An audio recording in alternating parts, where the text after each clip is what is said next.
90 دن کی کہانی۔ تحریر حامد میر۔ بار بار ایک سوال کیا جا رہا ہے کہ آپ کو کیسے پتا تھا کہ پنجاب اور خیبر پختونخوا کی اسمبلیاں ٹوٹنے کے بعد 90 دن میں الیکشن نہیں ہوگا؟ شروع میں یہ سوال سن کر جھنجلا جاتا تھا۔ مجھے یاد ہے کہ پہلی دفعہ وسیم بادامی صاحب نے جنوری 2023 میں اپنے ٹی وی شو میں مجھ سے پوچھا کہ الیکشن کو 90 دن سے آگے کیسے لے جایا جائے گا۔ میں نے انہیں تفصیل کے ساتھ بتایا کہ الیکشن کمیشن کہے گا کہ ہمارے پاس فنڈز نہیں ہیں، حکومت فنڈز نہیں دے گی اور ایک بہت بڑا آئینی بحران پیدا ہو جائے گا۔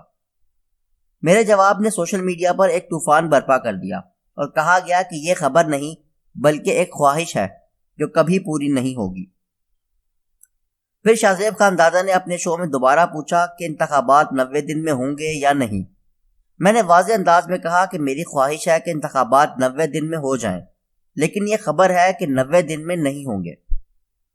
آج کل کے حالات ایسے ہیں کہ مجھ جیسے صحافی کسی سوال کا درست جواب دیں تو سننے والے اپنی اپنی پسند کے مطابق فیصلہ کرتے ہیں کہ جواب درست تھا یا نہیں، اور جن کو جواب پسند نہیں آتا وہ آپ کے بارے میں سازشی مفروضوں اور الزامات کی بھرمار کر دیتے ہیں۔ میں اس قسم کے الزامات کے باوجود اپنے موقف پر قائم رہا۔ پھر لاہور ہائی کورٹ اور سپریم کورٹ نے بھی 90 دن میں الیکشن کا حکم دے دیا۔ عدالتی احکامات کے باوجود میں اس موقف پر قائم رہا کہ الیکشن 90 دن میں نہیں ہوگا، لیکن ساتھ ہی یہ گزارش بھی کرتا رہا کہ خدارہ پاکستان کے آئین کو تماشا نہ بنائیں۔ پھر جب نظر آنے لگا کہ الیکشن 90 دن میں نہیں ہوگا تو پوچھا جانے لگا کہ آپ کو کیسے پتا تھا کہ الیکشن 90 دن میں نہیں ہوگا؟ یہ سوال وہ دوست کر رہے تھے جو پہلے مجھ سے اتفاق کرنے کے بجائے کہتے تھے کہ الیکشن 90 دن کے اندر ہی ہوگا۔ یہ ناچیز مسکرا کر اس سوال کو نظر انداز کرتا رہا۔ ہر وقت ہر کسی کو آپ یہ نہیں بتا سکتے کہ آپ کا کہا صحیح کیوں نکلا۔ اس دوران بہت سے دوست اور ساتھی ناراض ہو گئے کہ میں نے ان کے ٹی وی شوز میں شرکت سے معذرت کر لی۔ معذرت کی وجہ صرف ایک سوال سے فرار نہیں بلکہ تنگی وقت بھی تھی۔ آپ ایک دن میں 2-3 دن شوز نہیں کر سکتے اور بار بار ایک ہی طرح کے موضوعات پر بولتے رہنا آپ کو خود بھی اچھا نہیں لگتا۔ عید کے دنوں میں نسیم زہرا صاحبہ نے حکم دیا کہ مجھے ان کے شو میں آنا ہے۔ میں نے ڈرتے کوئی بہانہ بنا دیا، لیکن انہوں نے بڑی شان بے نیازی سے میرا بہانہ مسترد کر دیا۔ انہوں نے عرصہ دراز سے ہماری بڑی بہن کی پوزیشن حاصل کر رکھی ہے اور ہم نے کبھی اس پوزیشن کے احترام میں کوئی کسر نہیں چھوڑی۔ اس قسم کی پوزیشن پر بیٹھے لوگ اکثر اپنے اختیارات کا ناجائز استعمال کرتے ہیں، لہٰذا ہماری بڑی بہن صاحبہ نے ہماری بہانے بازی پر انگریزی زبان کا ایک ایسا لفظ استعمال کیا جس نے ہمیں فوراً ہاں کہنے پر مجبور کر دیا۔ ہاں کہنے کے بعد ان سے صرف اتنی گزارش کی کہ براہ کرم مجھے سیاست میں نہ الجھائیے گا۔ انہوں نے کمال شفقت کا مظاہرہ کرتے ہوئے ایسا ہی کیا۔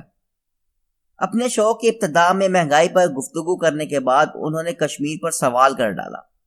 یہ ان کا محبوب موضوع ہے اور جس نے ان کی کتاب فرام کارگل ٹو کوپ نہیں پڑھی وہ پاکستان کی سیاست میں مسئلہ کشمیر کی اہمیت کو نہیں سمجھ سکتا۔ پاکستان کے اکثر سیاسی اور غیر سیاسی حکمرانوں کے عروج و زوال میں مسئلہ کشمیر کار فرما تھا۔ گفتگو کے دوران نسیم زہرا نے کہہ دیا کہ جنرل باجوہ کا کورٹ مارشل ہونا چاہیے۔ کچھ باتیں میں نے بھی کہہ دیں اور یوں ایک نیا تنازع کھڑا ہو گیا۔ کسی نے کہا کہ یہ باتیں آج کیوں کی جا رہی ہیں، پہلے کیوں سامنے نہ لائی گئیں؟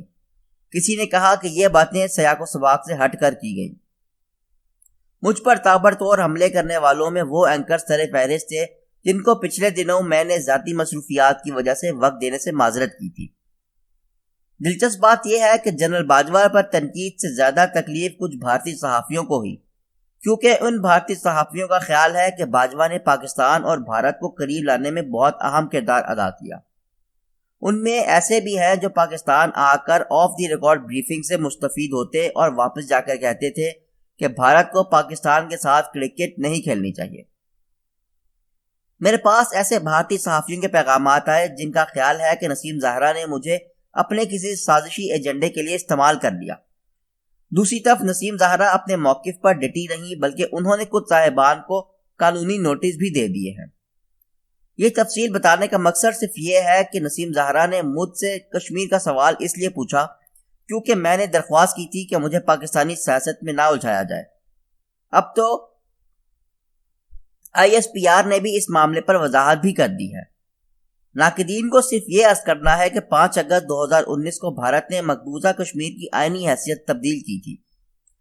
اس دن روزنامہ جنگ میں اس خاکسار نے کشمیر کی صورتحال پر کالم لکھا تھا، کیونکہ باجوہ صاحب نے بھارت کے ساتھ بیک ڈور چینل 2017 سے کھول رکھا تھا۔ بھارت کے بارے میں ان کے تمام اندازے غلط اور ہمارے صحیح ثابت ہو رہے تھے۔ اگر وہ بھارت سے دوستی کی کوشش پارلیمنٹ کو اعتماد میں لے کر کرتے تو بہتر ہوتا، لیکن باجوہ اور عمران خان دونوں نے پارلیمنٹ کو ایک ربر سٹیمپ بنا رکھا تھا۔ آج عمران خان ہر قیمت پر دوبارہ ایک ایسا اقتدار حاصل کرنا چاہتے ہیں جس میں وہ ایک دفعہ پھر اختیار سے محروم ہوں گے۔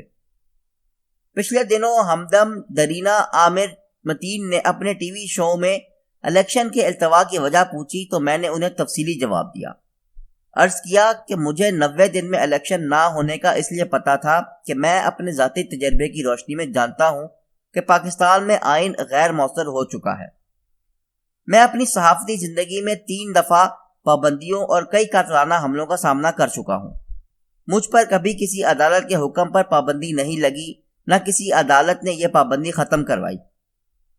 ایک قاتلانہ حملے کی انکوائری چیف جسٹس پاکستان نے کی، لیکن وہ میرے نامزد کردہ ملزم کو انکوائری کمیشن کے سامنے بلانے میں ناکام رہے۔ ستم ظریفی تو یہ تھی کہ اسلام آباد ہائی کورٹ نے مشہور زمانہ تھانہ رمنا میں میرے خلاف ایک ایسے واقعے کی FIR درج کرنے کا حکم دیا جو شمالی وزیرستان میں کئی سال قبل پیش آیا، جب تھانہ رمنا کا وجود ہی نہ تھا۔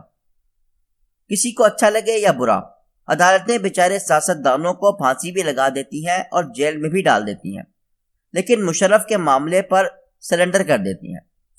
جن ججوں کے فیصلے ساس اور بیٹے کے مفادات کا شکار ہو جائیں وہ 90 دن میں الیکشن نہیں کرا سکتے۔ آگے بھی سن لیں، الیکشن جب بھی ہوئے اقتدار نہیں ملے گا جو 1 کروڑ 20 لاکھ میں کسی پارٹی کا ٹکٹ بیچ رہے ہیں۔